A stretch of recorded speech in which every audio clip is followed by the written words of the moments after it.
Olá, tudo bem? É um prazer estar com vocês novamente. Mais uma formação do Reflexões Pedagógicas em Arte. Estamos aqui compondo a primeira parte dessa formação, eu e Douglas. Eu represento aqui o currículo de arte da CEMED, junto ao meu colega Douglas, e represento por aqui o teatro. A gente também tem na composição do nosso grupo o Marcos Araújo, que vai entrar um pouquinho mais tarde, Ana Lúcia Serrou também, que vai entrar na formação. E é um prazer estar aqui com vocês. Se quiser falar alguma coisa, Douglas. Pessoal, bom, sejam bem-vindos novamente a mais uma formação. E aí espero que seja de grande proveito para todo mundo aí, que inclusive é um tema que a gente trouxe, né, Matheus? Devido a uma demanda muito grande de todos os professores, inclusive nossa também, a respeito da temática que vai ser abordada hoje com a nossa ilustríssima convidada. É um debate antigo nosso, enquanto professores licenciados em arte, não só da rede, mas do Brasil todo, um debate que se acende agora fortemente para pensar a educação em arte nesses tempos e da temática que nós trouxemos para vocês, junto à professora convidada, que é a professora Simone Abreu, né? Antes de mais nada, eu quero agradecer a disposição da professora, que é a professora lotada na UFMS, Simone Abreu, né? Olá, Professora, professora. Olá, boa tarde. boa Um tarde. prazer estar com vocês. Eu vou ler um pedacinho do currículo, eu tive que resumir um pouquinho o currículo da professora, e a gente já passa a formação para a professora, e no final a gente debate a respeito da formação, né? Então, a professora Simone Rocha de Abreu, ela tem um bacharel em artes visuais, é também licenciada em artes visuais, ela tem mestrado e doutorado em integração da América Latina pelo PROLAN, Universidade de São Paulo. A linha de pesquisa é cultura. Ela tem pós-doutorado no Instituto de Artes da Unesp e ela foi professora de ensino médio, de ensino técnico, de universidades particulares, de uma universidade que diz muito da América Latina também, da UNILA, e é a nossa convidada de hoje, professora atualmente efetiva do curso de Artes Visuais da UFMS, e também coordena, né, o Polo Arte na Escola, junto à equipe da UFMS, mais um trabalho também nacional aí. Nós agradecemos demais a presença da professora, é uma temática extremamente pertinente e extremamente urgente para nós discutirmos enquanto currículo, enquanto referencial da CEMED.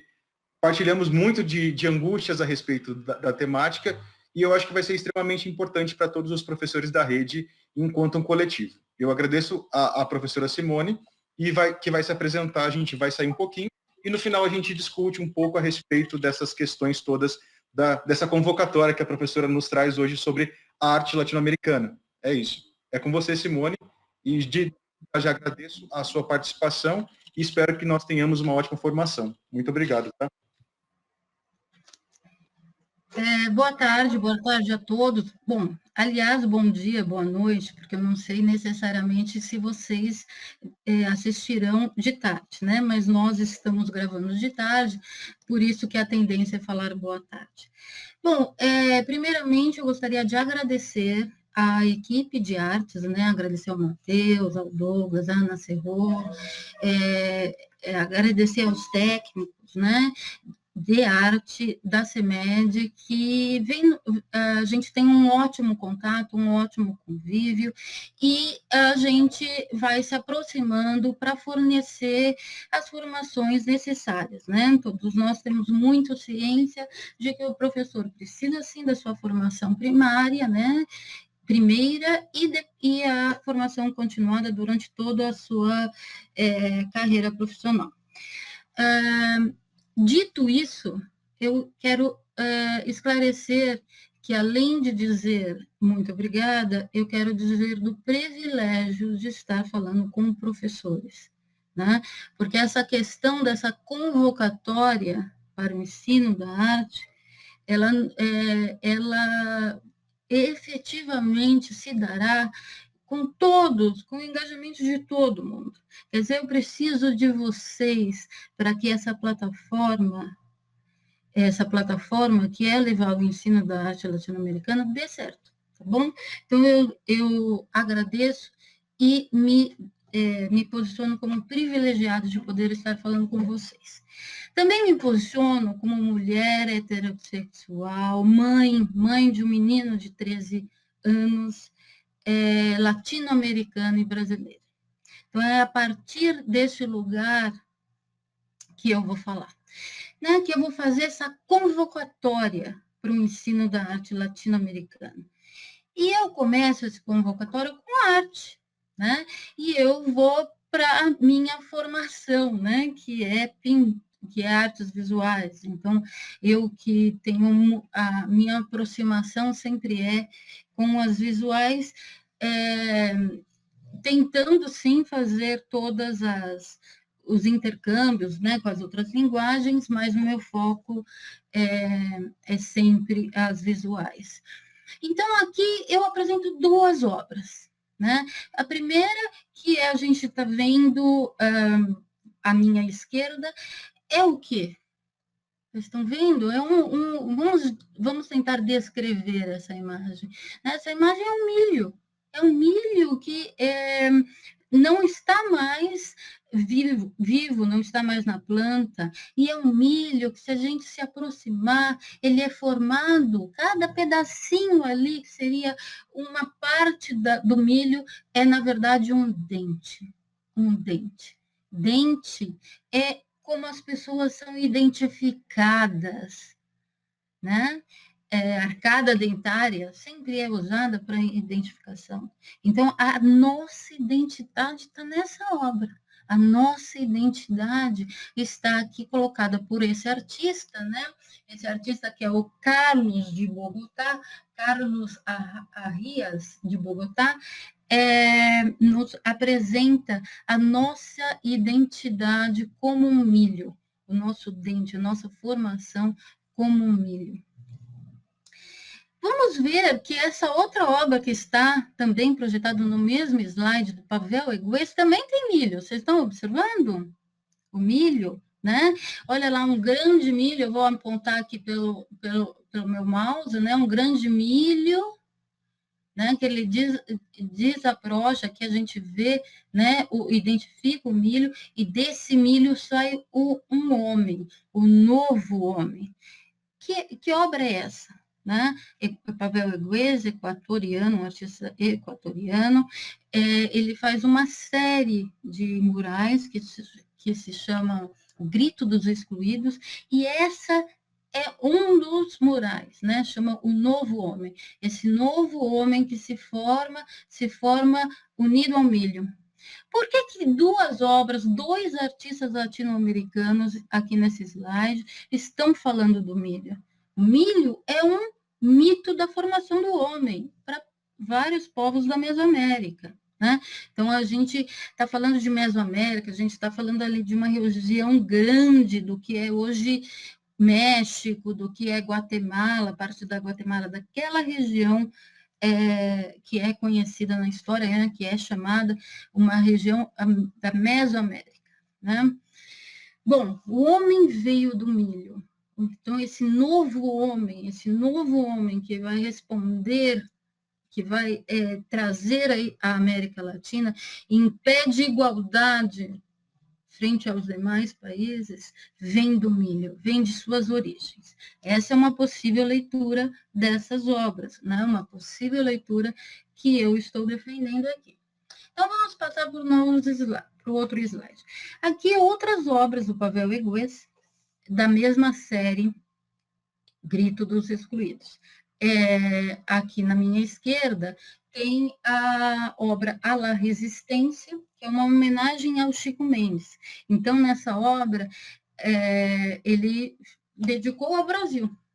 Né? Nessa série dos Excluídos, ele faz várias telas, não me engano, são 12, e tem alguns países homenageados. Nesta aqui, ele está homenageando o Chico Mendes. Veja, eu chamo a atenção que tem muito amarelo, muito. O milho está presente até nas cores que o artista escolhe. E eu chamo a atenção para essa pomba aqui, olha, que meu mouse está indicando, que é uma pomba formada por mãos. né? Uma leitura possível é que o artista está nos indicando que essa resistência, que é o título da obra, é uma resistência formada por mãos. Nós temos todos que lutar. Do outro lado do slide, ó, o meu mouse já passou para outro mural, tem uma outra obra do Pavel Egues, que se chama A las Madres de la Plaza de Mayo, né? É a obra dedicada à Argentina. Então, que são as Madres de la Plaza, né? Mães que buscam os seus filhos desaparecidos durante a ditadura militar, durante os anos de ditadura militar na Argentina. Então, elas rondam a praça. Por que rondam? Porque na ditadura, 2, 3, 4 não podiam ficar juntos em espaço público. Então, chegava a polícia, geralmente a cavalo, e mandava dispersar. Então, elas nunca param para não configurar um aglomeramento de pessoas e a polícia intimar para separar. Então, elas rondam com as fraldas na cabeça, porque muito das mulheres, né, das mulheres em vida fértil, filha dessas mães que rondam a praça, estavam grávidas. Então, muito dessas mães que rondam a praça sabiam que elas deviam receber netos que nunca foram recebidos, né? Então, existem 2 movimentos na Argentina, um das madres e um das abuelas procurando seus netos. Inclusive, esse movimento é bastante reconhecido internacionalmente e, por pressão internacional, há vários anos, a Argentina também já reconheceu o movimento, e eles vêm conquistando, fazendo várias conquistas. Mais de 400 netos já foram encontrados. Mas vamos em frente.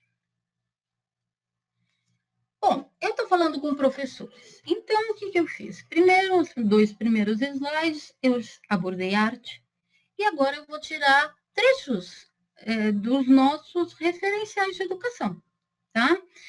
Eu vou pedir licença para vocês, que eu vou dar uma olhadinha para o meu lado esquerdo, porque eu tenho uma outra tela, e aqui, como tem trechos da LDB, trechos da BNCC, eu vou ler. Então, eu vou ficar olhando para a tela que está ao meu lado, tá bom? Então, primeiro, vamos começar com a LDB, né? E eu retirei um trecho, título 2, dos princípios e fins da educação nacional. Artigo 2º. A educação, dever da família e do Estado, olha, destaquei em vermelho, hein? Dever do Estado. Vira e mexe, tem gente querendo atualmente questionar isso, mas está lá, na LDB. Então, dever da família e do Estado, inspirada nos princípios de liberdade e nos ideais de solidariedade humana, tem por finalidade o pleno desenvolvimento do educando. Essa parte em vermelho que eu quero chamar a atenção. Finalidade da educação é o pleno desenvolvimento do educando. Uau! Pleno. Vamos ver agora a BNCC, tá bom? Então, continuando no slide. Eu retirei 3 trechos da BNCC, né, que tem também esse caráter de falar de um desenvolvimento pleno. Na verdade, eles usam desenvolvimento integral do indivíduo. Olha lá, BNCC, apresentação, página 5. Com a base, vamos garantir o conjunto de aprendizagens essenciais aos estudantes brasileiros.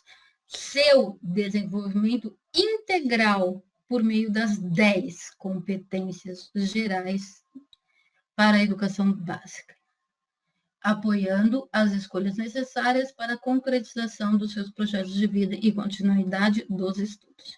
Então, em vermelho, destaquei desenvolvimento integral.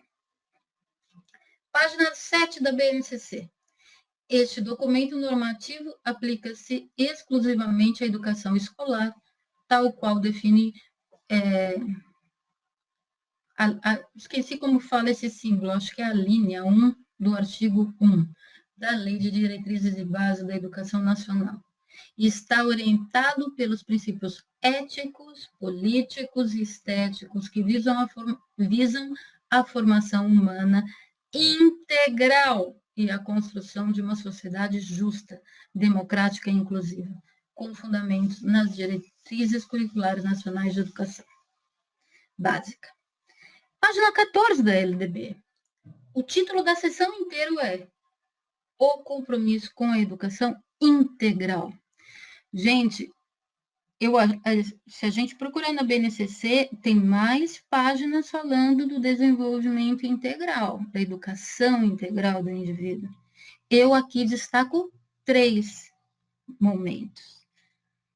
E agora, como a gente está falando com a CEMED, vamos lá no referencial da REME, na parte de linguagens, página 18.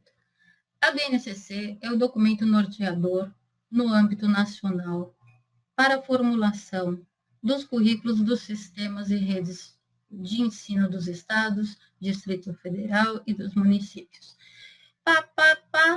Né? Pula um pouquinho de itens, vamos lá, a parte que está falando do desenvolvimento integral dos estudantes, está em vermelho. Né? Esse é o objetivo. Né?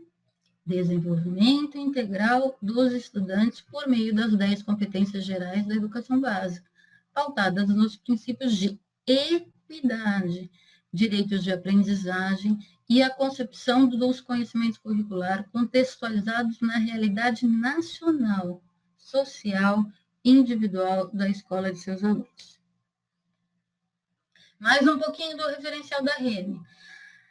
A arte presente no currículo da educação infantil, com objetivos de aprendizagem e desenvolvimento, é pensada dentro dos campos da experiência, de modo a propor o desenvolvimento dos conhecimentos a partir das experiências que proporcionem as aprendizagens da área. Ademais, espera-se que a criança desenvolva os conhecimentos sensíveis da arte, estabelecendo seus direitos de aprendizagem proposta que pensa o desenvolvimento integral da criança. Opa, então ótimo, né? A gente tem uma LDB preocupada com desenvolvimento integral pleno, né? Desenvolvimento pleno, BNCC, desenvolvimento integral, e referencial da REME, desenvolvimento integral. A questão é, para a gente atingir esse desenvolvimento integral, a gente precisa do quê? A gente precisa de conhecimentos objetivos, a gente precisa de conhecimento sensível, a gente precisa da arte para o desenvolvimento sensível, e a gente precisa de todas as epistêmias e todos os conhecimentos. Né? A gente ouviu aqui, no trecho que eu li, do referencial da REME, equidade. Agora, vamos lá. Escolhi um ano escolar e peguei lá no referencial da REME. Então, eles falam da idade, né? Da idade na história, divisão na história contemporânea. Neoclassicismo. A gente vai dar aula de neoclassicismo. Aonde esse conhecimento está centrado? Na França, não é verdade? Aí a gente vai falar de romantismo. De novo, a gente vai falar muito da França. Aí a gente vai falar do romantismo no Brasil. Opa, veio para o Brasil. Opa, que bom, veio para o Brasil. Mas concorda que a gente está vendo o Brasil através da lente do romantismo? Através da lente, vamos dizer assim, através do que a gente identifica no Brasil, dessa palavra, dessa identificação do que seria o romantismo, que, como a gente falou anteriormente, é um movimento europeu, né? Então, aí a gente vai falar do realismo, de novo, a gente vai falar muito da França. Aí a gente vai falar do impressionismo, de novo, a gente vai falar muito de arte francesa. Impressionismo no Brasil. Opa! Viemos falar do nosso lugar, viemos falar do Brasil. Mas, de novo, com o olhar calibrado pela lente ou melhor, vou usar a metáfora pelo óculos, do que seria equiparável ao impressionismo em nossas terras. Será que isso está certo? É uma pergunta e a gente responde mais para frente. Depois a gente vai falar do pós-impressionismo, do pontilhismo, de novo, falando muito da França para abordar isso. Expressionismo. Aqui a gente vai falar da Alemanha, né? A gente vai falar do expressionismo no Brasil. Opa, de novo. Tem sentido falar do expressionismo no Brasil? Tem sentido, porque realmente teve um diálogo, assim como os outros itens no Brasil. Teve um diálogo, a gente sabe, por exemplo, que a Anita Malfatti esteve lá na França, esteve lá na Alemanha, estudando exatamente o expressionismo. Então, ela trouxe aqui para a gente vários elementos do expressionismo. Então, tem sentido, mas a gente precisa falar de outras coisas também, tá bom? Então, vamos continuar. Aí vem a aula de fauvismo, de novo, muito França, aí vem cubismo, né? Pablo Picasso estava na França, de novo, muito França, a gente vai falar. Aí a gente vai falar de abstracionismo, aí a gente começa a alargar, e não mais só falar da França, né? Mais surrealismo, né? De novo, França. E aí vem o item modernismo no Brasil.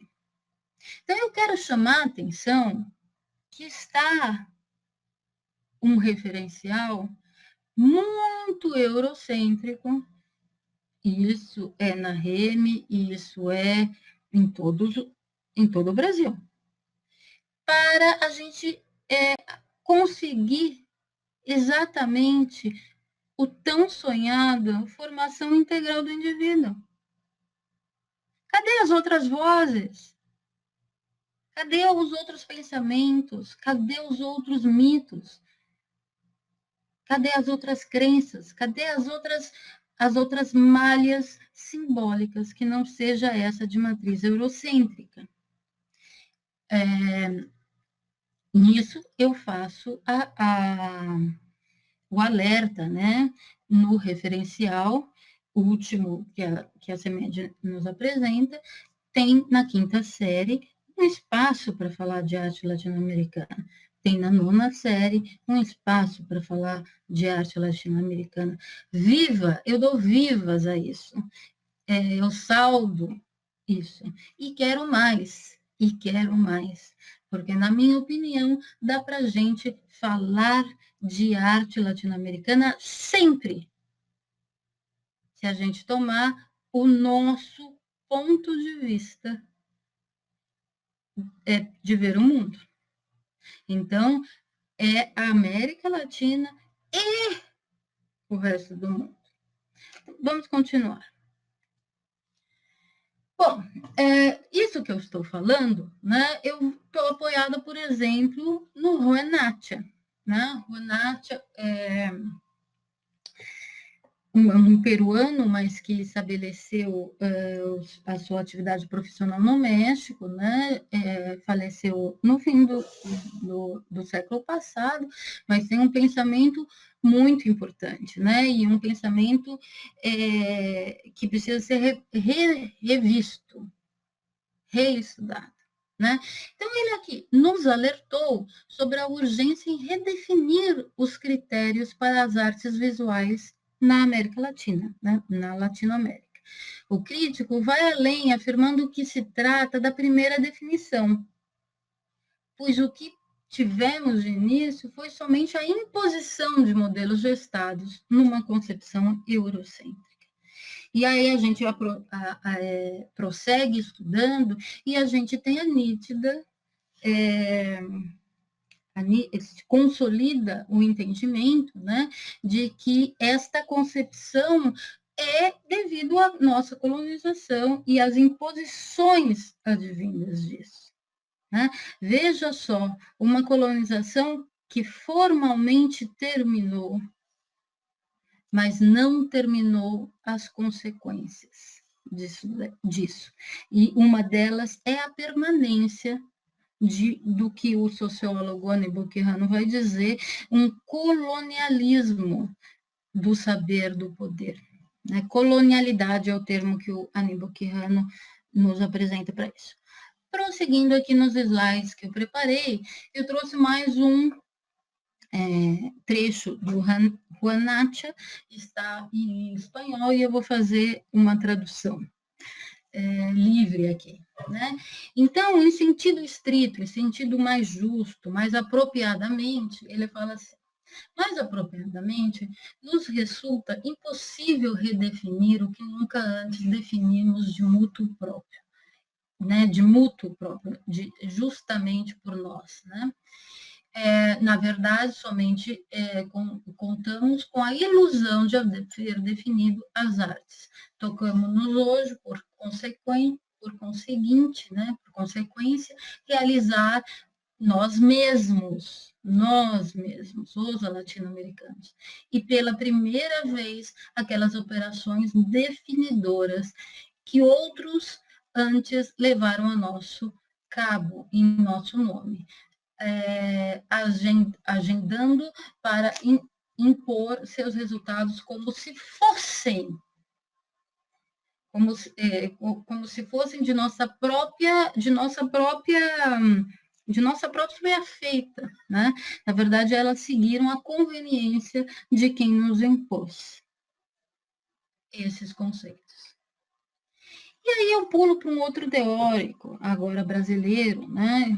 Frederico Moraes, artista, curador e teórico das artes, que foi curador-chefe da primeira Bienal do Mercosul, que aconteceu em Porto Alegre em 1997.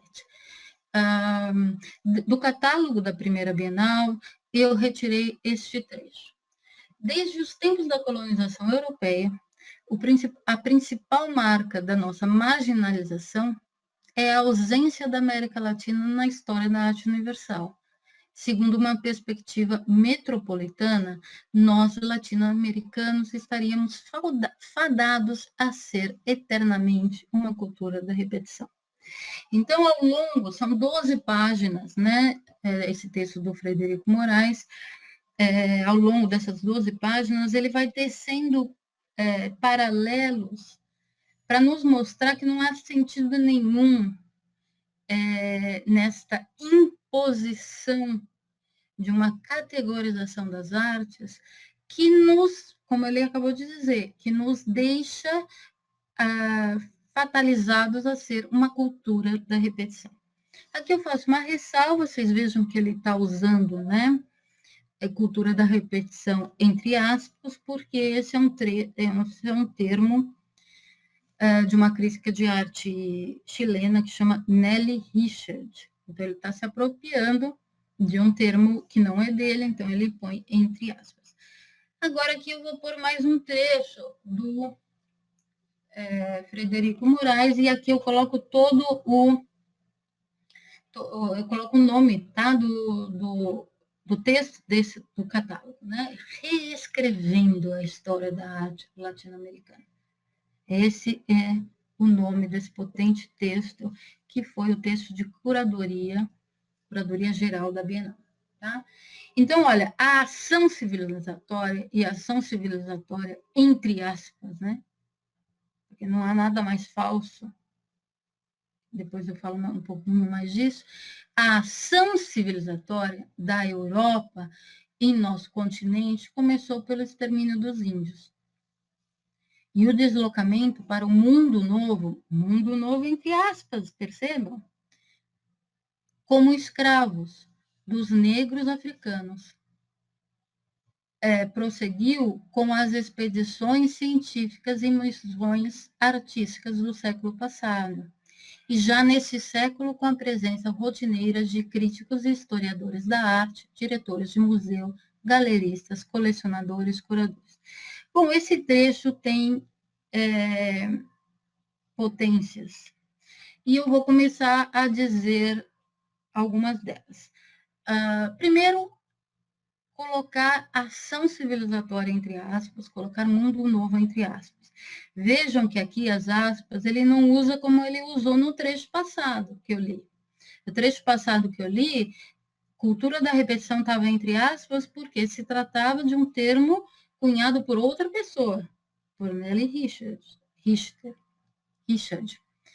Aqui não, ele põe ação civilizatória entre aspas e novo mundo entre aspas, por ironia. Por ironia. A ação civilizatória da Europa em nosso continente, a gente sabe muito bem que não foi uma ação civilizatória. Essa é a mentira que eles contaram para a gente. Não se trata de uma ação civilizatória.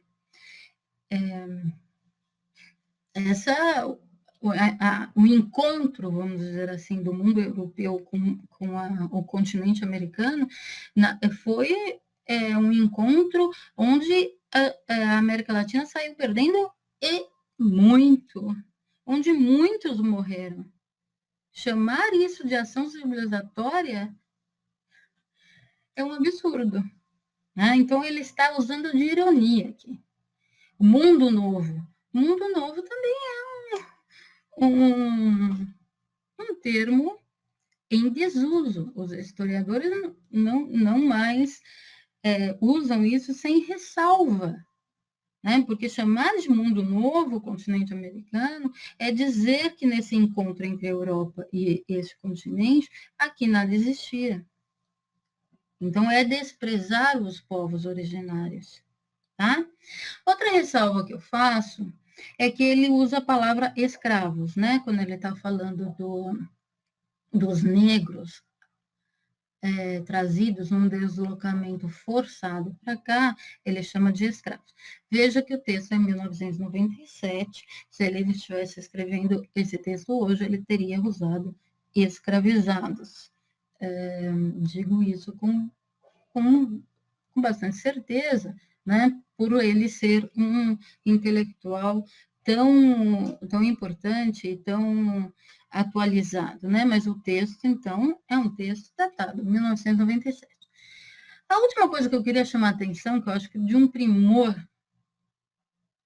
é a parte final, onde ele deixa claro que o processo histórico pós a colonização foi nos impondo. A primeira imposição, a primeira tragédia, vamos dizer assim, foi a matança dos índios. A segunda tragédia foi o processo da escravidão. Em termos de arte, a hora que vieram as missões científicas, as expedições científicas, cada uma foi trazendo o quê? O seu jeito de ver, o seu jeito de interpretar, foi trazendo conhecimentos outros. Então, vamos dizer que no momento que a colonização começou, no momento que começaram a construir as igrejas, já se estava mudando o imaginário dos povos ameríndios. Né? A gente sabe, está isso nos livros, nos diários do Hernán Cortés, a cada templo azteca da Cidade do México, da atual Cidade do México, ele mandou construir em cima uma igreja católica. Então, quer dizer, o representante azteca passou a ir para o mesmo lugar e não encontrava mais os seus deuses, não encontrava mais o seu templo, o templo que estava acostumado, encontrava um outro jeito de pensar, um outro, que era a Igreja Católica, com seus altares, aonde tem toda uma hierarquização de pessoas, né? Ou seja, quem oferece a igreja, quem financia, o mecenas da igreja, depois os santos, e depois lá em cima, Jesus Cristo. E ele passou a não ter lugar. Então, esse barroco imposto vai ensinando, vai mudando o imaginário, tá? Então, aí ele vai falando das expedições científicas, a gente lembra do século XIX inteiro, cheio de artistas viajantes aqui no Brasil, e nos outros países da América Latina, como Rugendas, por exemplo, como Thomas Zender, como Franz Post, como Eckhout, trazendo o seu jeito de olhar. Missão artística, as missões que vão formar as academias de arte, que vão ser na América Latina, assim como no Brasil, é o primeiro lugar de ensino formal de arte.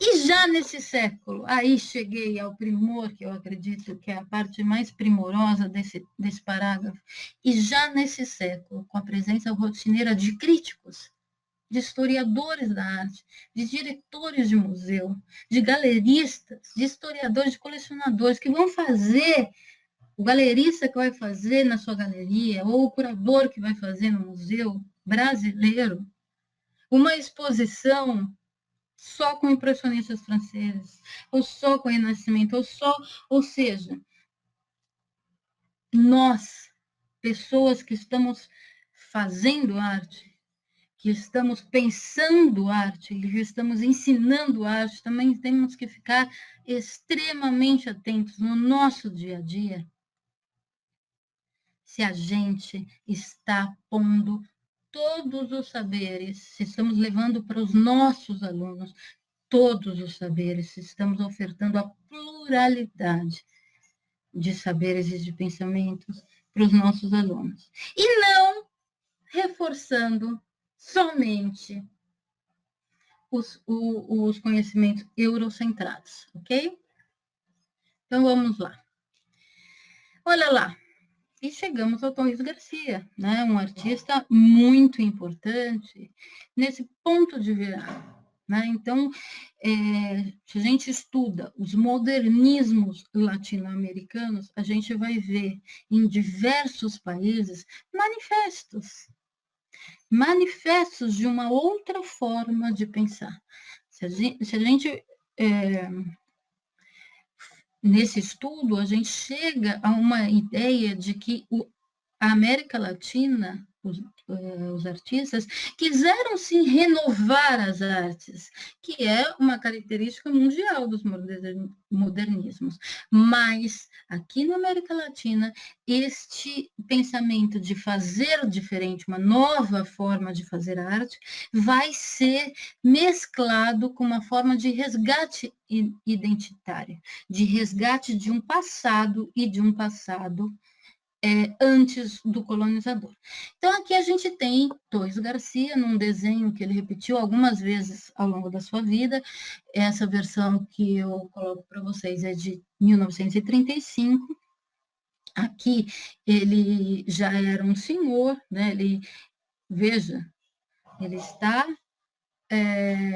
ele fez o que o artista do século XX na América Latina fazia. O que é? Se destaca no seu país de origem e vai e ganha uma bolsa para ir estudar fora. Esse ir estudar fora tinha um caráter de aperfeiçoamento fora, e esse fora era ir para a Europa.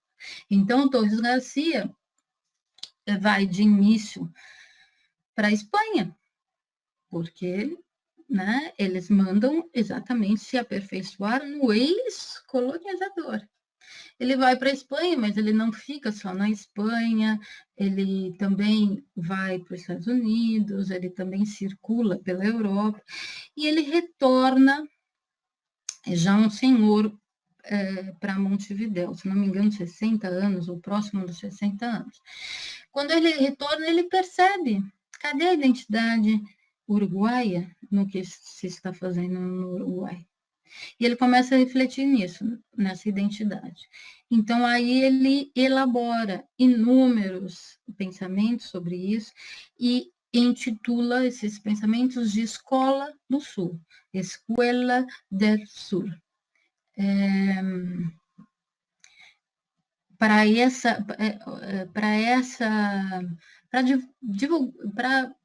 acompanhar essas palestras, ele faz esse desenho bastante poderoso, bastante potente, que é uma inversão do mapa, né? Onde ele chama de o nosso norte é o sul, ou seja, o nosso norte com significado de mote, com significado de direcionamento, é o Sul. Então, aqui ele simboliza as palestras dele de uma forma, sintetiza e simboliza de uma forma esplendorosa nesta obra. Vamos continuar. Então, o sociólogo Aníbal Quijano, ele vai nos trazer contribuições bastante importantes para pensar no que ele conceitua como colonialidade. O que é isso?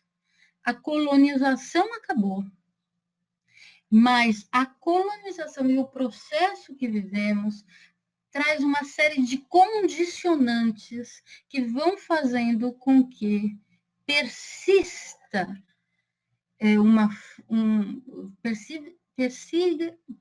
persista paradigmas para entender a sociedade. Isso ele reúne sob esse título colonialidade. Então, vamos ver esse trecho que eu destaquei no texto dele. O sociólogo Aníbal Quijano apresenta uma metáfora muito potente para a colonialidade, se referindo ao espelho eurocêntrico. Abre aspas. É o tempo de aprendermos a nos libertar do espelho eurocêntrico, onde a nossa imagem é sempre necessariamente distorcida. É tempo, enfim, de deixar de ser o que nós não somos. Então, a gente precisa de um outro espelho. A gente não pode continuar com esse espelho eurocêntrico. Então, veja que o Aníbal Quijano aqui está falando de identidade. Então, eu falo, levar arte latino-americana para a nossa sala de aula, colocar este item no ensino de arte é identitário, é ajudar o seu aluno a se encontrar como brasileiro e como latino-americano, porque é isso que ele é. E não oferecer para o seu aluno somente esse espelho eurocêntrico, no qual a nossa imagem vai ser sempre necessariamente distorcida. E aí eu trago Eduardo Galeano, que é um autor também aqui da América Latina, já falecido, mas que nos deixou uma obra muito importante, né? Então, aí ele fala identidade. O que é identidade? Aí eu leio exatamente o trecho dele, abre aspas. Somos, enfim, o que sabemos para transformar o que somos. A identidade não é uma peça de museu quietinha na vitrine, mas é sempre a assombrosa síntese das contradições de nós, contradições nossas de cada dia. Tá? Fecha aspas. O que ele acabou de dizer?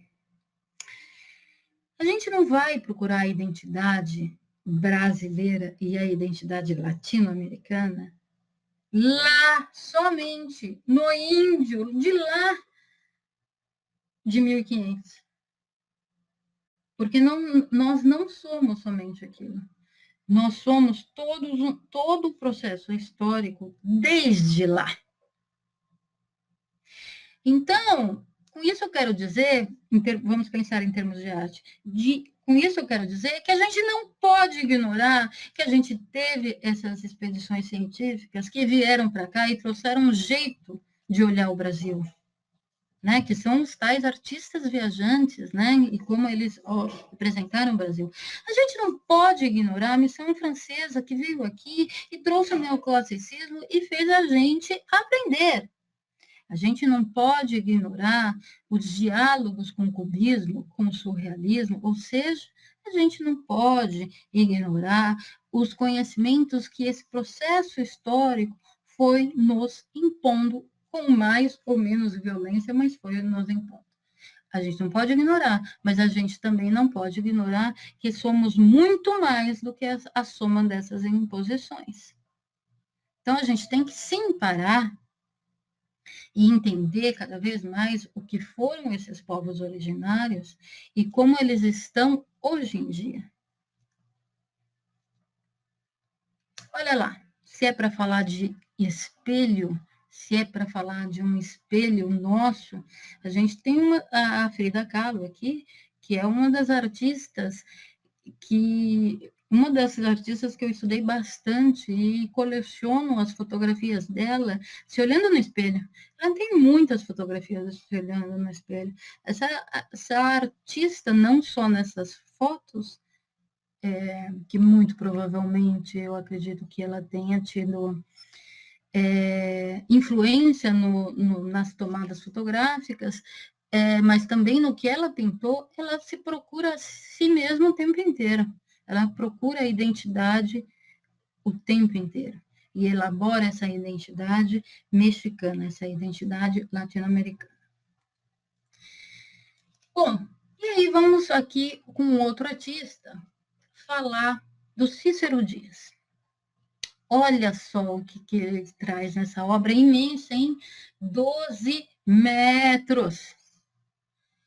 Eu vi o mundo. E ele começava no Recife. Então, meus caros professores, por que falar da América Latina? Por que falar da arte latino-americana? Porque você tem que ajudar o seu aluno a construir a sua visão de mundo, a construir aquela educação integral que a BNCC fala, que a Remy, em seu referencial, falou. Desenvolvimento integral. E a identidade faz parte desse desenvolvimento integral. É a partir do local aonde ele está que ele vai ver o mundo. E o Cícero Dias nos ensinou isso, né? Nos ensina nessa obra. Eu vi o mundo. E ele começava no Recife. Ele começava no lugar onde eu nasci, no lugar onde eu me constituí como indivíduo. É a partir daqui que eu olho o mundo. É isso que me influencia. Então, onde está o seu aluno? Aonde está? Em Campo Grande? Em Campo Grande, no Brasil, na América Latina. Ele tem que conhecer a América Latina. Bom, e aqui eu peço para vocês, assim que possível, ouvirem essa música e assistir esse vídeo em particular, que é a interpretação e um videoclipe que o Ney Mato Grosso faz da música América do Sul, de 1975. Para ele cantar a América Latina, para ele cantar Deus salve a América Latina, ele vira esse bicho. Esse bicho, ele se representa, ele se metamorfoseia num grande leão das nossas matas. Né? Deus salve a América Latina, desperta o claro e amado sol, deixa correr qualquer rio que alegre esse sertão, essa terra morena, esse calor, esse campo, essa força tropical. Deus salve a América Latina. Temos que falar da América Latina para os nossos alunos se constituírem como brasileiros e como latino-americanos, tá? Então, essa música e esse vídeo de 1975 é um vídeo que passou no Fantástico, está disponível no YouTube. No slide anterior eu pus o endereço. Assistam, né? Comparem essa pintura que ele faz com códices mesoamericanos. Procurem imagens de códice mesoamericano na internet que vocês vão ver.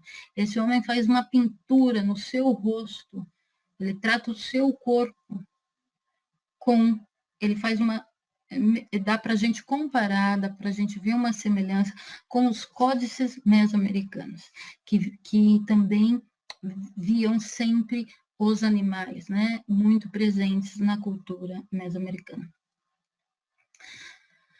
E aí eu trouxe mais obras, né? Aqui é a artista Beatriz Aurora.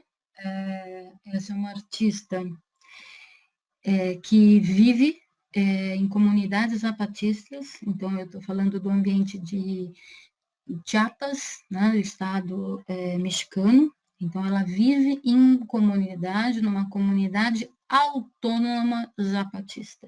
Então, é uma comunidade que tem um governo próprio, onde todos os indivíduos fazem todas as decisões coletivamente, né? Então, olha lá, vou traduzir o que está escrito na obra, né?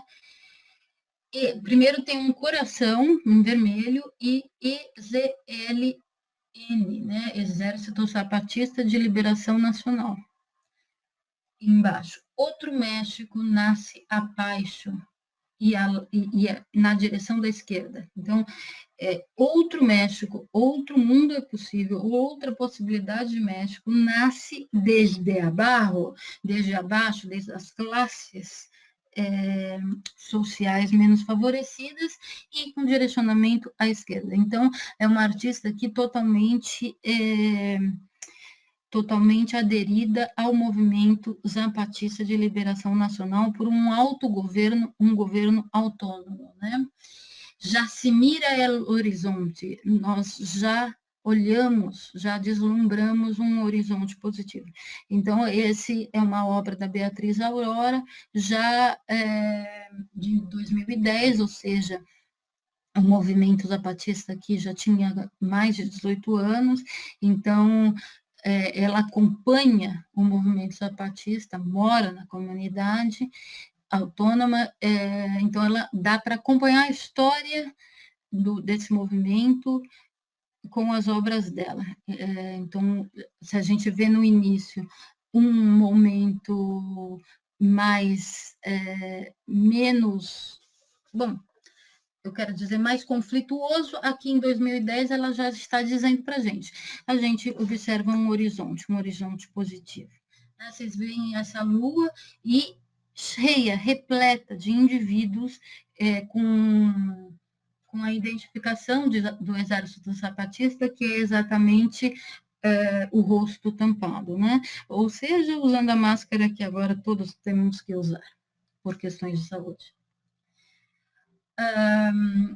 Outra obra que eu trago para vocês, Carlos Alonso, um artista vivo, mas eu trago uma obra dele de 1969, aqui o contexto é a Argentina, ele morava na cidade de Córdoba, hoje ele mora entre a Argentina e França, então ele aqui está com um colchão, vocês estão vendo o colchão? Sobre o colchão, o que tem? Tem o corpo de uma mulher, não tem? Uma mulher que está com os joelhos vermelhos, com o rosto vermelho, com o braço vermelho. Então, uma mulher que está machucada, uma mulher que está ferida, uma mulher que não está inteira. E a gente vê atrás da mulher um general. Identificaram o general? Está ali com seu cap, está ali com a sua roupa de general. E esse general tapa o sexo da mulher e tapa os seios. Uma leitura possível é que o ventre avolumado desta mulher é de uma gravidez. E ele, ao tapar o sexo, está impedindo que esse neném, que essa novidade que é representada por um neném, saia e ganhe o espaço. Se a obra chama censura, eu digo que uma leitura possível é que desse ventre avolumado, saia a notícia, saia a denúncia da ditadura, saia a denúncia desses ferimentos, saia a denúncia das atrocidades cometidas na ditadura. Veja que esse general está ao lado de um membro da igreja.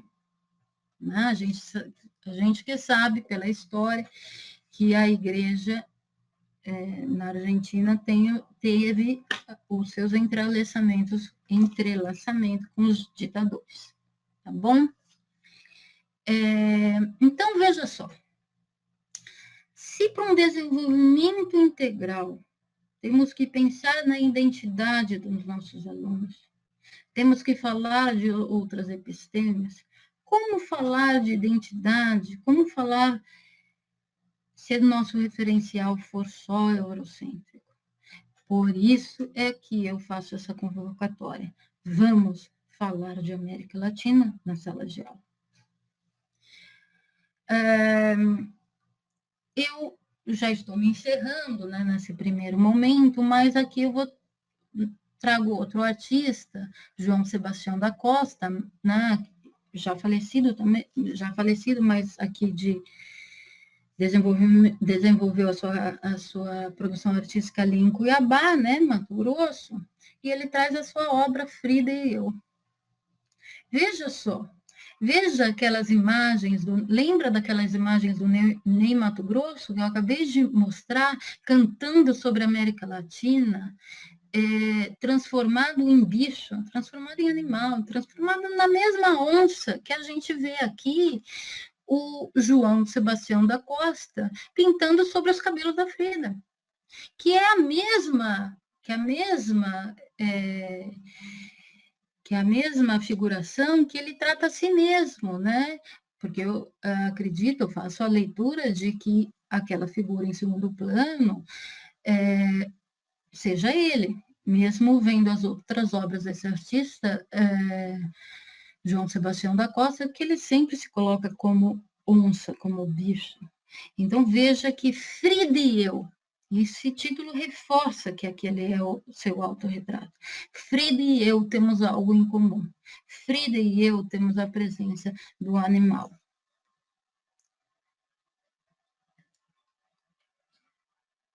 E aqui eu trago uma artista contemporânea, que é José Galindo, que foi convidada para fazer uma obra na Bienal de Veneza, em 2010, ela que sempre trabalha com a questão, com esse pensamento da colonização, e como essa colonização ainda condiciona o nosso presente.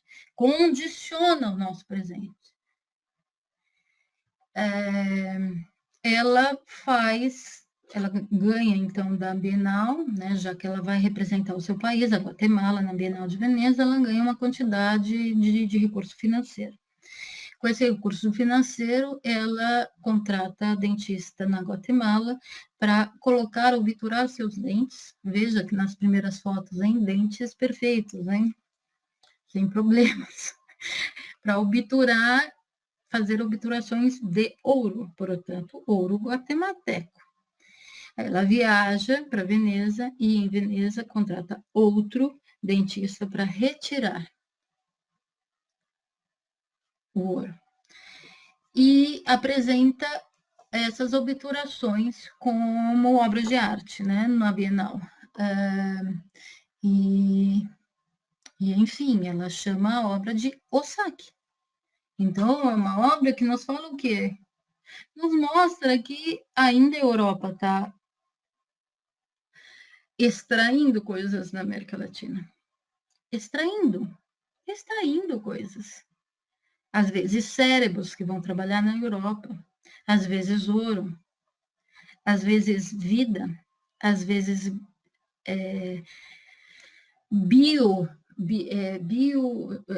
ciência, né? Ciência, a gente fala sempre dos roubos, né? Dos conhecimentos que a floresta amazônica tem, por exemplo, né? É muito interessante que essa artista ganha pela representação da Guatemala, ela ganha o prêmio, né, da Bienal de Veneza. E como uma forma, inclusive, de questionar, ela que é sempre questionadora, de questionar todo o circuito de arte, o circuito legitimador de arte, ela faz um leilão e ela vende esse leão de ouro, dizendo para a Bienal de Veneza, tá vendo? Eu vou fazer outra coisa com dinheiro, isso virou dinheiro. Então, o leão, ela fica com dinheiro que o leilão deu, e o leão de Veneza, que é feito em ouro e que vai ser comprado, fica com o colecionador.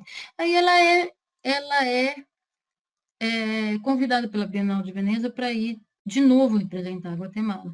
Ela manda fundir um leão e apresenta como obra o falso leão. O falso leão, quer dizer, de novo, uma obra que mostra todas essas críticas que ela faz. Bom, então foi isso que eu preparei para vocês. Estou aberta ao debate com os colegas, né? Aqui a gente tem os 4 técnicos, os professores técnicos que atuam falando de arte, né? Na CEMED, fazendo referencial de arte. Então, eu estou aqui presente para o debate, tá bom? Muito obrigada pela atenção nesse momento. E a gente vai trazer aí todo mundo para conversar.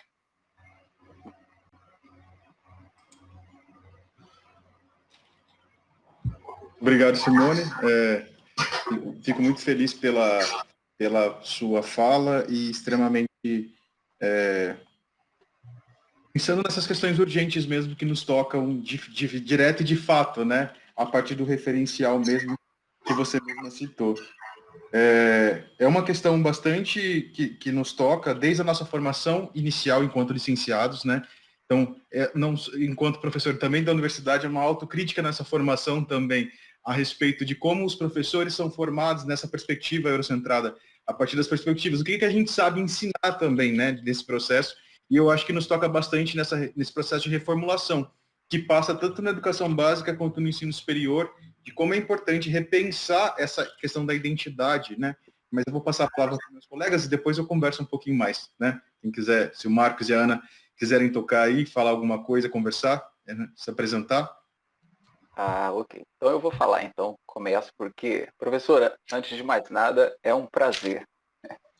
Obrigada, Marcos. Obrigado por presentear a gente com seus conhecimentos. E esse assunto é um assunto muito provocador, como bem disse o Matheus aí, nos inquieta muito, né? Porque nos faz pensar quem somos, né? Que formação recebemos e quem estamos formando. Isso chega até a ser assustador um pouquinho. E aí, com base nisso, eu pergunto para a senhora assim, sabendo que o ensino da arte latino-americana envolve muitos desafios, né? Entre eles, a angústia por materiais, e a senhora já deve ter ouvido muito isso nas suas lives, né? Essa busca por materiais.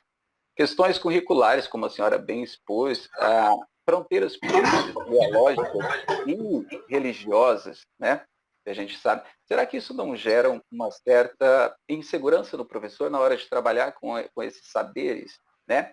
E diante disso, o que a senhora poderia falar para talvez tranquilizar, né, esses professores que estão na busca de um ensino descolonizado, que estão na busca de fazer com que a arte latino-americana possa, de fato, e aí eu me utilizo uma fala que a senhora teve com o professor Marcos Bessa na abertura lá da FAEB, né? Vocês começam se apresentando e falam América Latina presente. Então, de fato, para que ela possa estar presente e ser presença no ensino escolar. Bom, Marcos, muito obrigada pela sua fala. Bom, o desafio é enorme. E eu acho que o principal é a aderência.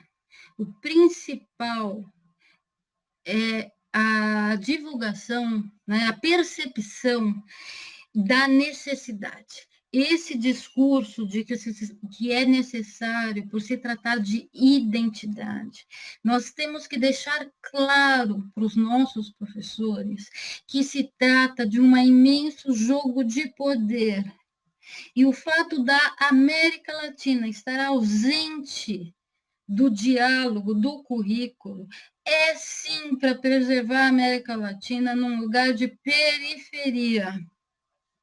E se a gente quer fortalecer o indivíduo e que esse indivíduo se perceba no centro da sua identidade, do seu estar no mundo, o professor precisa trabalhar a América Latina e o professor vai estar aderido a partir do momento que ele perceber esse jogo de poder. E esse jogo de poder que define o conhecimento, que define o saber, que define o livro que vai ser lido e que define o currículo da universidade. Então, como a gente vai trabalhar? A gente tem que trabalhar nas fissuras. Esse é um termo da Katharine Walsh, não é um termo meu, né? Uma professora que trabalha com pedagogias decoloniais faz bastante tempo. Então, é abrir fissuras, como a fissura do 5º ano, que vocês abriram, né, da REM, no 5º e no 9º ano. Eu agora me aproveito dessa fissura para arrombar e tornar essa fissura um buraco que se estenda por todos os anos, né? Para mim, a escola tinha que se assumir como latino-americana em todos os níveis. Educação, e isso eu estou falando de educação infantil, ensino fundamental, estou falando do ensino médio e estou falando da universidade. Estou falando da universidade. Então, eu acho que a aderência do professor, ela precisa necessariamente iniciar com a percepção de que é uma disputa de poder. E como a gente vai quebrar esse ciclo? A gente vai quebrar esse ciclo dando a nossa contribuição. Eu na minha aula, eu na minha palestra, eu no meu livro, vocês ao fazer o referencial, vocês ao fazerem formação continuada de professor, o professor, cada professor em cada sala de aula. Temos que ocupar as fissuras possíveis. Ok, muito obrigado, professora. Professora, oi, Ana.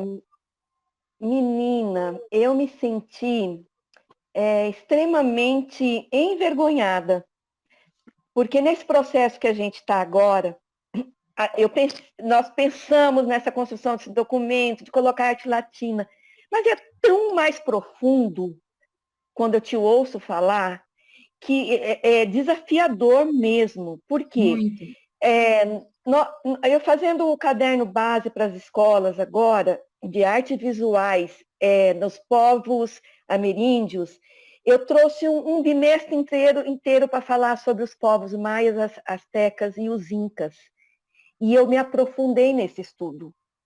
Eu fiquei encantada e desencantada, porque o discurso que nós não temos acesso a materiais, a literatura sobre a arte latina, se esvazia. Se esvazia porque a base não é essa. A base está no que você acabou de falar, de reconhecer a nossa identidade. Porque hoje nós conversando antes da nossa reunião aqui, eu e os meninos, a gente nem se reconhece como latino. A gente acha que a gente é de Portugal, né? Então, esse processo, professora, ele então tem que iniciar de um nível mais micro. Seria assim, a partir da nossa arte regional, campograndense, para que aconteça na escola?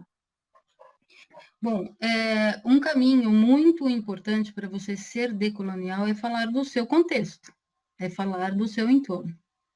Então, por exemplo, agora vai ter aquela exposição no MASP da Conceição dos Bugres, né? Desde que eu moro em Mato Grosso do Sul, que faz um pouco menos de 4 anos, eu ouço essa expressão, Conceição dos Bugres, ela pintou os bugres, ela pintou os índios, ela pintou não, esculpiu, né? Os índios, os bugres, os mestiços. Bom, eu há pouco tempo assisti o documentário que a Fundação de Cultura disponibilizou, tá na internet, sobre a Conceição. Ela fala ali no momento, vieram aqui e falaram que isso é bugre. Eu faço homens. Então, o que é isso? É o olhar de outra pessoa que foi ali e viu alguma coisa na obra dela. Provavelmente, alguém já com muitos conceitos acadêmicos, alguém já com muito olhar eurocêntrico, uma formação bem eurocêntrica, para olhar e julgar como artesanato ou arte popular, enfim, e dizer, isso são bugres, isso não são homens. Isso não é o jeito dela, Verônica. Olha que, veja só, é isso que a gente tem que começar a desconstruir. É pensar de outra maneira. É pensar que até os nossos conceitos, não só o que é romantismo, não só o que é impressionismo, não só os ismos da história da arte, mas os próprios conceitos do que é arte e do que a gente valora na arte, são eurocentrados. E a gente precisa estar alerta e ir desconstruindo. Na verdade, eu gosto muito de veio as palavras de uma teórica que eu gosto muito e eu vou falar. Ela chama Zuma Palermo, professora emérita na Universidade de Salta, noroeste da Argentina. Ela fala que a colonialidade, aquela colonialidade conceituada pelo Aníbal Quijano, ela nos atravessa dia a dia. Então, o enfrentamento é diário. É pensar diferente, é pensar a partir da América Latina diariamente para o enfrentamento da colonialidade. Obrigada. Obrigada. Muito bom. Desculpa aí, Ana. Quer falar alguma coisa, Ana? Não pode tocar, né? Não, pode tocar. Pegando um gancho disso que você disse para a gente agora, e da questão que a Ana levantou também, qual que é a sensação que eu tenho? Primeiro que eu acho importante falar para todos os professores que estão presentes, né? Que acho que a professora Simone, ela traz muitos exemplos da linguagem das artes visuais, né? Só que a questão não é a linguagem que a gente está levando aquilo, é o modo que estamos levando isso para a sala de aula e como estamos tratando isso como conhecimento ou não, ou estamos ignorando, né? Então, assim, a fala da professora foi voltada para as visuais, mas eu espero e quero que todos os professores entendam de todas as linguagens que é sobre o conceito por trás disso, não necessariamente sobre a linguagem, né? E aí, o que eu acho interessante de pensar, e aí acho que é até um pouco redundante o que eu vou dizer, devido à pergunta da Ana, né? Mas eu vou acabar falando de novo, assim. Professora, o caminho para a gente chegar... Primeiro que existe um abismo muito grande, né? Entre tornar o conceito decolonial efetivo dentro da sala de aula enquanto uma prática diária nossa, né? E o que a gente faz com os conceitos europeus que estão o tempo todo dentro da sala de aula, né? Existe um abismo muito grande entre esses dois pontos, assim. Eu parti nesse momento que meu aluno está lá em casa, né? Em ensino remoto, num contexto de pandemia, né? Onde quase sem intermediação direta, né?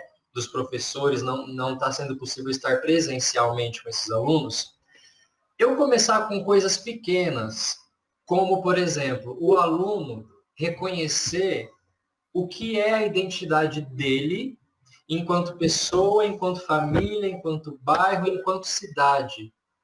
Eu dar essa noção para ele. Eu tenho a sensação de que é um caminho para a gente chegar até a conversa decolonial. É por aí? Sim, então, olha, vou tentar juntar um pouco da Ana e agora o que o Douglas falou, né? Falando do seu entorno é um jeito poderosíssimo de você ser decolonial, porque é exatamente isso, né? Ser decolonial é falar do seu ponto de vista. E o Aníbal Quijano tece todo o pensamento para a América Latina toda. Mas se a gente for ler todos esses pedagogos decoloniais, como Catarina Walsh e Zuma Palermo, sabe como que eles começam o livro? Elas, né? Começam o livro fazendo um prefácio para o Paulo Freire. A gente está falando do Paulo Freire. O pensamento do contexto texto é muito importante, né? O modernismo, como eu falei, é um momento potente onde os artistas começam a pensar, tecer um pensamento de pensar a partir do sul. É o que eu tentei fazer trazendo o Torres Garcia, né? Ali eles estão falando o quê? Eles estão buscando a modernidade, um jeito novo de fazer arte, mas procurando o que é próprio. O que é próprio? Na sua sala de aula de arte, se você procurar o que é próprio, você vai estar, sim, fazendo uma fissura, uma abertura. É uma forma muito poderosa de atingir a decolonialidade, sim, buscar o próprio. Tá? E buscar o próprio, tentando a todo momento não aplicar um pensamento eurocêntrico. Né? Então, é apresentar a conceito dos bugs, olha, eu voltando para as artes visuais, é a minha formação, né? Todo mundo faz, todo mundo vai para a sua área. Então, é apresentar a conceito dos bugs, questionando, é bugre mesmo? É bugre mesmo? O que é essa mulher fazendo? O que é essa mulher fazendo um homem? Do jeito que ela faz, e o Rodin construindo uma escultura em bronze. Primeiro em gesso, depois mandando fundir em bronze. Também são constituições de corpos humanos. Né? Então, é necessário existir um processo, né? Não é necessariamente eu pegar um artista latino-americano e colocar dentro da sala de aula. Não é só isso. Né? Eu preciso traçar um caminho plano, como você falou, né? Ótima conclusão, Douglas. A gente não faz nada bem feito em educação só com conteúdo. Então, não é. A Remy não quer, eu não quero que a gente só mostre um catálogo de arte latino-americana na sala de aula. Não. Isso tem um sentido, isso tem um sentido. E qual é o sentido? É o sentido que está escrito na REME, que está na BNCC, que está na LDB, para o desenvolvimento integral do indivíduo. A gente quer desenvolver integralmente o indivíduo, precisamos de todos os saberes, precisamos desenvolver o indivíduo integralmente. Isso é a parte sensível do indivíduo. Olha a arte aí, o que a arte pode fazer. Isso é ele se constituir como um indivíduo centro do seu saber. Gente, se a gente consegue fazer isso, esse aluno vai para tudo quanto é exame por aí e vai fazer muito bem o Enem, qualquer coisa, porque o que mais eu ouço falar também é o seguinte, me criticam falando assim, olha, professora, mas a gente ia ficar colocando só esses artistas latino-americanos, na hora do vestibular ou na hora do Enem, vai cair o Pablo Picasso. Só que aí vai cair o Pablo Picasso numa concepção que perde para ele um raciocínio que o aluno que conseguiu atingir o desenvolvimento integral dá um nó e resolve a questão facilmente. Então, a gente precisa pensar no que está lá, desenvolvimento integral. E não vai ser excluindo epistemes, seja ela dos povos ameríndios, seja dos nossos vizinhos latino-americanos, seja dos africanos, né, que estiveram tão presentes aqui nesse processo de escravidão, seja né, toda a pluralidade que nós temos tem que estar presente na sala de aula. Eu costumo dizer que todo professor, eu gostaria que todo professor de arte, ao entrar na sala de aula, ao preparar um plano de aula, pensasse, eu coloquei aqui na minha curadoria educativa desta aula, ou desse projeto que vai durar um mês de aula, um artista negro, eu coloquei um artista latino-americano, eu coloquei uma artista mulher, eu coloquei um artista homem, eu coloquei a pluralidade do Brasil aqui representado, eu coloquei as questões outras que têm que ser trabalhadas. As pessoas têm que se questionar. Não podemos ficar repetindo uma formação somente eurocêntrica, que foi a formação que eu recebi. Eu, que era aluna da educação básica ainda na ditadura, e que fiz faculdade, a faculdade de artes, que eu fiz duas, né? Primeiro eu tive uma outra aventura na área de ciências biológicas, mas depois eu fui para as artes, e essa minha segunda aventura na graduação foi já nos anos 2000, no começo dos anos 2000. Tive uma formação no Instituto de Artes da Unesp absolutamente eurocêntrica. Hoje não está mais. Então, isso é muito importante, a gente ir caminhando, ir abrindo as fissuras na nossa sala de aula, que seria o nosso microambiente, onde todo professor tem que ter uma atitude política, e para essa atitude política é necessário pensar, precisamos pluralizar o pensamento, precisamos estender, precisamos quebrar a colonialidade do saber. E aí a gente tem que militar em outras instâncias, que são por exemplo, a militância do referencial curricular, no qual vocês 4 trabalharam. Então, abriram a fissura ali, a fissura que a gente vai agora arrombar. E aí tem que militar em outras instâncias. Estou eu militando na UFMS, já tem uma disciplina. Esse ano eu mudo o currículo de novo da UFMS, vou querer mais uma disciplina. A gente vai militando. Fala, Matheus. Eu acho que a fala do Douglas foi de extrema importância para nós refletirmos, inclusive, sobre as linguagens, né? Em tom de especificidade mesmo, obviamente que a sua formação em artes visuais, mas a gente se vê nesse processo também, mesmo que você representou com obras nas artes visuais, acho de extrema pertinência para nós do teatro, da dança, da música, pensar esses processos de desconstrução, né? Felizmente, nesse currículo, assim, apesar de não haver uma totalidade, mas nós conseguimos efetivar muita coisa falando de América do Sul e América Latina, por exemplo, em teatro. No 6º ano, a gente fala até a gente joga com a questão do processo, dessa questão pré-colombiana, e depois a gente coloca povos originários, porque aí a gente coloca essas duas visões que foram nos colocadas, né? Porque se a gente coloca pré-colombiano, me parece que a divisão histórica do país, da América Latina, passa por Cristóvão Colombo, como se não existisse coisa anterior mais importante que isso, né? E aí tem essas questões. Conseguimos colocar teatro na América do Sul contemporâneo, teatro brasileiro no 8º e 9º ano, história do teatro brasileiro, cena contemporânea, etc. Em boa parte dos anos, principalmente no Fundamental 2.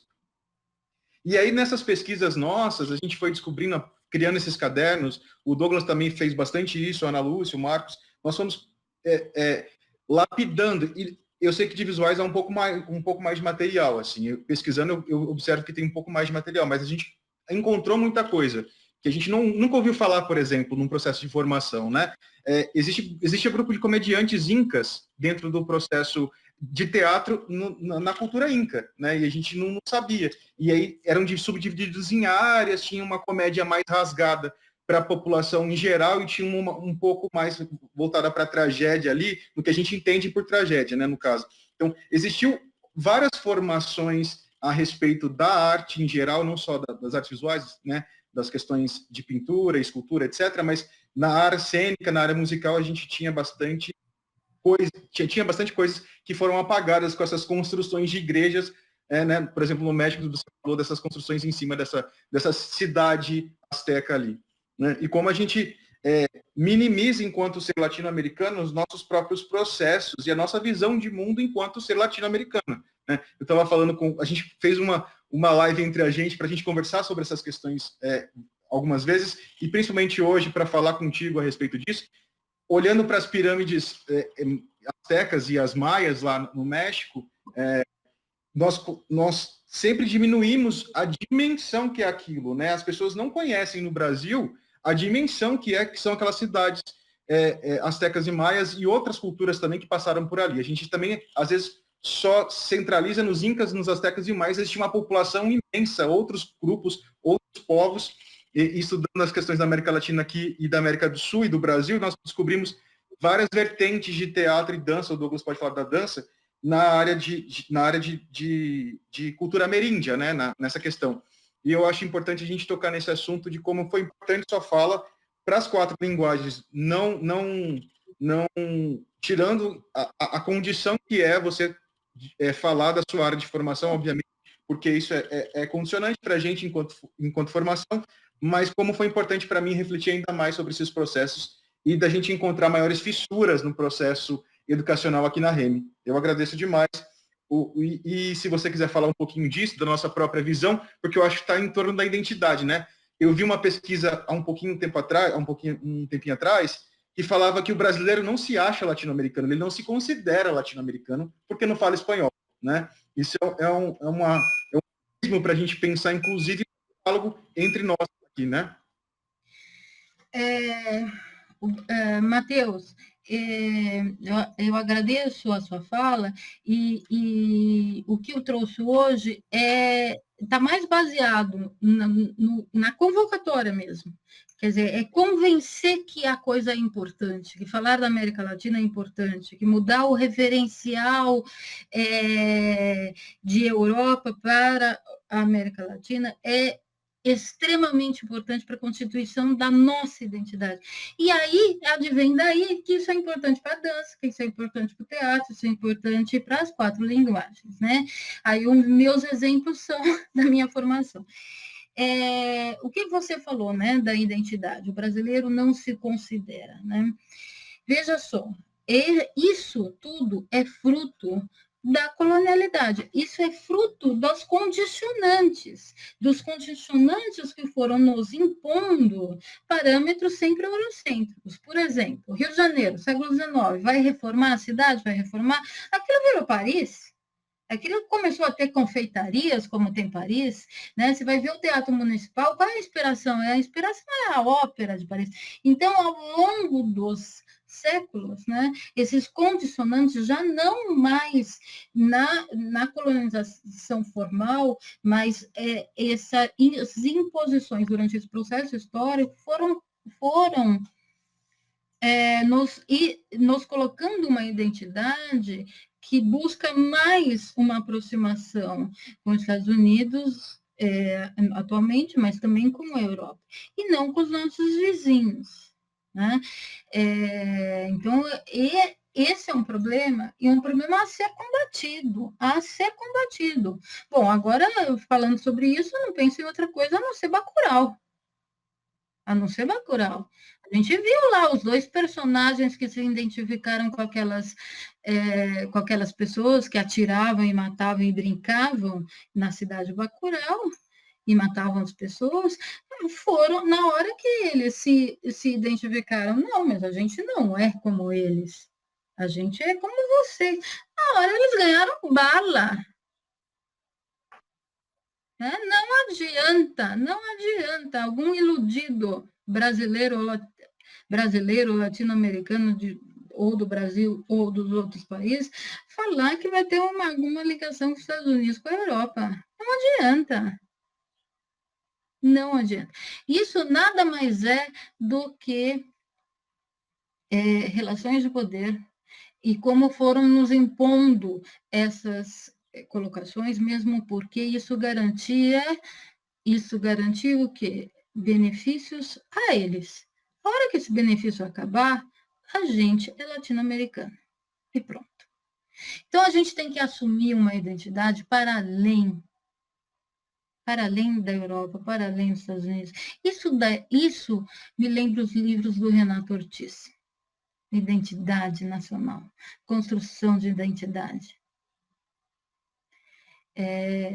Como essa construção é complicada no processo brasileiro. A gente tem que parar, nós professores precisamos, em todos os níveis escolares, parar e pensar nisso para fazer diferente, porque senão o ciclo continua. Então, é importantíssimo que vocês estejam pensando nisso, que os professores que nos ouçam parem e pensem nisso. É importantíssimo que em cada aula, que em cada sala de aula, apareça a fissura. apareça a oportunidade de fazer diferente.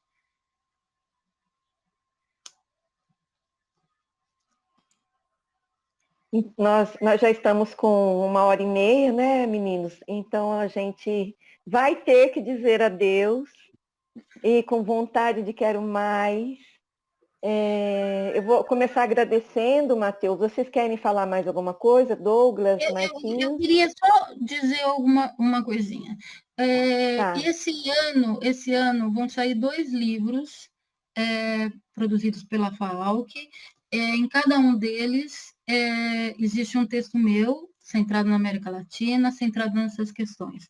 Inclusive, para o PowerPoint que eu fiz hoje, eu usei muitas das imagens dos artigos. Abri os artigos e falei, vai essa imagem, vai essa imagem, vai essa.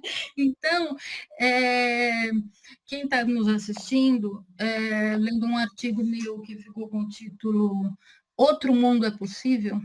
Arte e Política na América Latina, vai identificar muito das minhas falas. Esse livro já está sendo impresso, vai ser pela FAALC. O outro livro que também está quase já no prelo é dos professores do Prof. Artes, né? O mestrado profissional que abriu na UFMS. Lá eu faço um texto bastante voltado para a escola, bastante identidade, defendo o ensino da arte, né? Faço toda uma construção, levanto o José Martí, levanto o Retamar, né? No Retamar, num texto belíssimo, onde ele fala que a ação, chamar de ação civilizatória, o que a Europa fez no continente latino-americano é uma tragédia, né? Porque o que aconteceu foi um massacre. Então, e trago uns outros artistas. Então, são 2 outras fissuras, né? 2 bons materiais para falar da América Latina. Também escrevi um 3º texto que vai sair num e-book lá por São Paulo, né? Pelo PROLAN, Programa Onde Eu Estudei, em São Paulo. Estou escrevendo um 4º, que também, se eu acabar até o dia 15, ele sai. Enfim, a gente vai lutando nessas outras frentes. Professores que estão me ouvindo, tem mestrado na UFMS, uma parceria UFMS com a UEMS. Vamos estudar arte. Pegue a sua inquietação. Esse é um mestrado profissional. O que isso significa? As vagas são para professores da escola pública. Vocês, professores da CEMED ou da SED, enfim, professores da escola pública. Pegue aquela inquietação que te aflige há muitos anos na escola, ou pegue aquela coleção de inquietações, porque geralmente o professor tem uma coleção de inquietação, né?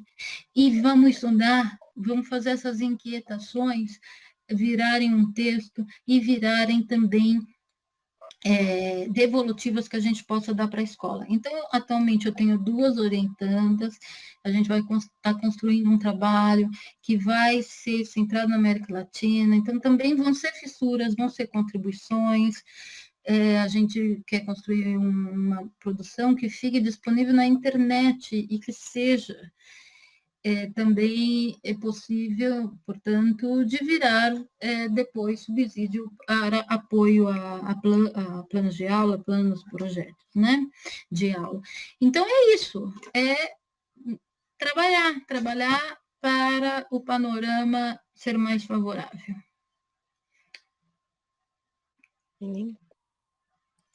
Ana, quer falar? Não, já encerrei, só já agradeci, obrigada mais uma vez. Simone, parceiro. Muito obrigado pela disponibilidade, Simone, a gente agradece demais. Quem sabe um dia a gente volte aqui na formação para falar de uma arte nossa, né, para a gente não mais adjetivar a arte latino-americana, para se entender como arte, né? A gente até conversou, discutiu hoje bastante a respeito disso, de quando a gente vai visitar um museu fora, é sempre adjetivado, arte americana, parece que é menor mesmo, nesse sentido, que nos colocam enquanto colonizados, né? E essa colonialidade atual que a gente vive hoje. Então, agradeço demais essa parceria e contamos com a sua participação em outros eventos, em outros processos na CEMED, e é isso. uma parceira para a gente discutir isso, não só nessa formação em 2 horas, 1h30, 2 horas, mas uma formação continuada aí, que a gente pode estabelecer mais próximo. Estou à disposição, inclusive, numa outra proposta onde a gente fale mais dessas bases, amplie essa base, porque é essa base que, na minha opinião, vai garantir a aderência dos professores, a aderência ao projeto de realmente ensinar arte latino-americana. Porque quem entender todo esse processo não vai mais querer ser o subalterizado da vez, não vai mais aceitar esse lugar de periferia que nos colocaram. Portanto, se engaja na luta, nem que seja micropolítica, de, na sua sala de aula, ensinar de outra forma. Tá bom? Estou à disposição. Muito obrigado, professora. Eu acho que a gente fica bem feliz de poder ouvir isso, de ter a oportunidade da sua aceitação. E a gente quer que isso reverbere muito, principalmente lá dentro da sala de aula. A gente faz o máximo para que isso reverbere com muita força lá dentro. Então, acho que muito obrigado, professora Simone. Muito obrigado à intérprete Josiane, a Fabiana, a Aurene, todos que estiveram aí com a gente hoje. Ana, muito obrigado. Marcos, Matheus. Até uma próxima formação, gente. Que a gente possa, em breve, estar juntos aí presencialmente. Então, eu vou dar o meu tchau final, que é o Marcos, eu ainda não conhecia, né? Conheci a Ana, o Matheus, o Douglas, muito de falar. Então, prazer, Douglas, prazer conhecer o Marcos também. Prazer. É um prazer falar com vocês, que estão me vendo agora na gravação, e é um prazer imenso falar com os professores. A gente não vai conseguir mudar o panorama sem vocês, professores, que estão na escola. É por vocês, por vocês, inclusive, que são latino-americanos e que precisam também se reconhecer como latino-americanos. É pelos alunos. Então, eu agradeço demais a oportunidade de estar falando com os professores. Muito obrigada, estamos à disposição. Lancei aí que a próxima live, o próximo curso, que poderia ser mais que uma vez, seja só dessas bases. Né? E fica também o convite para o meu grupo de estudos, que se chama Nuestra América, que é um grupo de estudo onde os professores podem frequentar de 15 em 15 dias, a gente estuda textos, sempre constituindo esse pensamento latino-americano. Para se inscrever, mandar um e-mail para mim. Meu e-mail é meu nome, simone.rocha.abreu@ufms.br. Tá bom? Perfeito. Muito obrigado. Obrigadão. Muito obrigado, gente. Beijo a todos. Até mais. Tchau. Tchau. Até. Tchau. Até mais.